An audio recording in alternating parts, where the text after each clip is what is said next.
An ICE agent fatally shot a 37-year-old woman, as you can see here, and her name is Renee Nicole Good, in South Minneapolis yesterday, January 7th. Federal officials immediately described the shooting as justified, claiming the woman used her vehicle as a weapon and tried to hit agents. Kristi Noem called the behavior domestic terrorism. President Trump supported the self-defense narrative. However, Minnesota Mayor Jacob Frey and the governor, Tim Walz, both strongly rejected the self-defense justification after watching the available video. Eyewitness accounts say the video does not clearly show a vehicle attacking agents at all, and that the force was used excessively. So it's important to realize that deadly force is lawful when an officer reasonably believes their life is in imminent danger of death or serious injury. But usually fleeing alone doesn't justify deadly force under the Supreme Court precedents. The threat has to be imminent. So basically federal officials are saying yes, it was justified. Local officials are saying no, it's not justified. But let's look at what the Supreme Court in previous cases has said. One called Graham versus Connor in 1989. Deadly force is lawful only if a reasonable officer would believe there's an immediate threat of death or serious bodily harm to themselves. And a court, they have to recognize that a vehicle, yes, could be used as a deadly weapon, but only under narrow conditions. I'll describe those to you. The vehicle must be actively moving toward the officers. We'll look at a videotape here in a second, and you can decide for yourself. Officers, the ICE agent, cannot safely move out of the way. The threat is immediate, not speculative, and the officer did not create the danger themselves. So those are the narrow conditions, and also deadly force is not justified if the vehicle is moving away from them, and you can decide for yourself when you look at the video I'm going to show you, or the officer stepped into its path. The threat could be avoided by stepping aside, and the danger is past or avoidable. And of course, we'll see two additional point-blank shots by the ICE officer was made through the driver's side window. Fleeing is not enough. There's another case study in Tennessee versus Garner, 1985, and they established that a person who's running away or fleeing, even if suspected of a crime, which she obviously wasn't, cannot be shot unless they pose an immediate threat to others. You know, she was trying to leave. That's not enough danger to shoot her. She disobeyed commands. That's not enough to shoot her. She could have hurt someone later. That's not enough reason to shoot her, according to the law. The danger must be right now and immediate. So let's take a look at the video, and you can decide for yourself.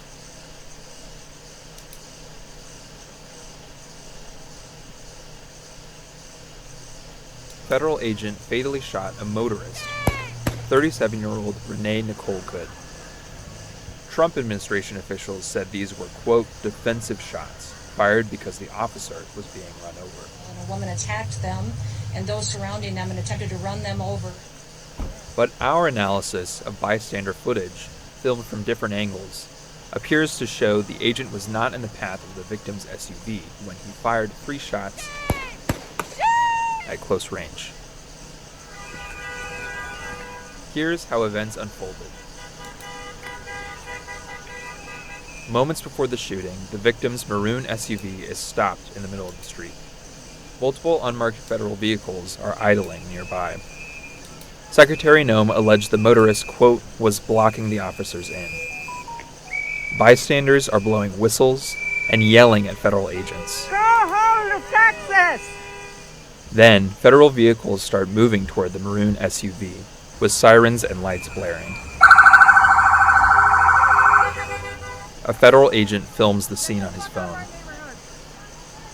The driver rolls forward slightly, turning left. then stops and waves for others to go ahead. 2 agents exit this silver pickup and walk toward the vehicle. Moments later, shots are fired. Let's look at the scene again more closely. This is the agent who shoots the driver. He walks around the car filming and disappears from view. Other agents pull up and order the driver to exit her vehicle. One of them grabs at the door handle and reaches inside. The SUV reverses, then turns right, apparently attempting to leave. At the same time, the agent filming crosses toward the left of the vehicle and grabs his gun. He opens fire on the motorist and continues shooting as she drives past. The moment the agent fires, he is standing here, to the left of the SUV, and the wheels are pointing to the right, away from the agent.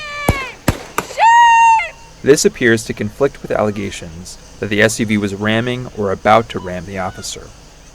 President Trump and others said the federal agent was hit by the SUV, often pointing to another video filmed from a different angle. And it's true that at this moment in this grainy low-resolution footage, it does look like the agent is being struck by the SUV. But when we synchronize it with the first clip, we can see the agent is not being run over. In fact, his feet are positioned away from the SUV. The SUV crashes into a white car parked down the road. A bystander runs toward the collision. The federal agents on scene do not appear to rush to provide emergency medical care. Eventually, the agent who shot the motorist approaches the vehicle. Seconds later, he turns back around and tells his colleagues to call 911. Shame! You shot someone! You shot someone! Agents block several bystanders who attempt to provide medical care, including one who identifies himself as a physician. I go check a pulse! No! Back up! Now! I'm a physician! I don't care! Understand. At the same time, several agents, including the agent who opened fire, get in their vehicles and drive off, apparently altering the active crime scene.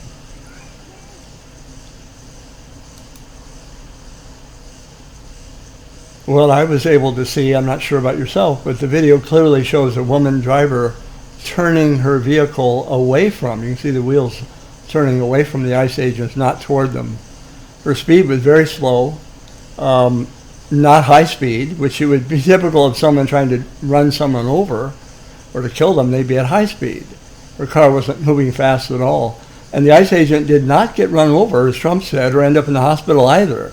The ICE agent calmly walked to the crash vehicle where his victim, Renee Nicole Good, was inside, and then back to the other ICE agents. He's not shown injured whatsoever, which tells us Trump was deceiving the American people, spinning the actual event and distorting the truth. The video does show ICE agents clearly escalating a situation, grabbing at the door, threatening her, you could hear them, where retreat was possible. And the officers put themselves in harm's way, it would appear in the video. And courts often rule that deadly force would then be unjustified. The video shows that there's no clear attempt to run over the officers. Her car was driven, as I say, at a low speed away from the agents. The officers have time to step away. Instead, we saw ICE agents create the drama at her car. And the final 2 gunshots at point-blank range through the driver's side window. And they were not in any danger at that moment of being run over whatsoever. The American court justice system will show, I believe, if the video contradicts an officer's account, the video will take precedence as evidence. I want to play one final, this is a priest that I have some real respect for, and he's weighing in on the situation of violence in our country. Here. I don't know how much louder we can ring the alarm bells, but the might make right philosophy that has consumed Washington, D.C., leaving too many politicians terrified in their boots, that's what killed Renee Good in Minneapolis yesterday. It was a cold-blooded murder, as anyone with 2 eyes can see, while the White House continues to spin this as something completely the opposite and they are lying. And our own eyes tell us they're lying. It's the philosophy that is justifying the theft of Venezuelan oil resources. No matter how bad a man Maduro was, we have no right to strip search Venezuelan resources. It's the same might makes right nonsense that is now calling for a $1.5 trillion defense budget. Really? What are we going to do with all that money and military might? Of course, take over anyone that we want and make sure that dissent is eliminated in the United States. It's the same abhorrent philosophy that is threatening our allies and that has now caused the United States to withdraw from hundreds of worldwide organizations. How is this happening? And why is it being allowed? We as citizens, of course, need to stand up and speak out, but the elected representatives who are being mowed over today need to find their backbone, need to restore some cojones, as it is said, and speak out against this looming disaster. And you who still support it, don't worry. It will come for you too. No one is safe in the midst of this juggernaut unless it's stopped. God bless us all.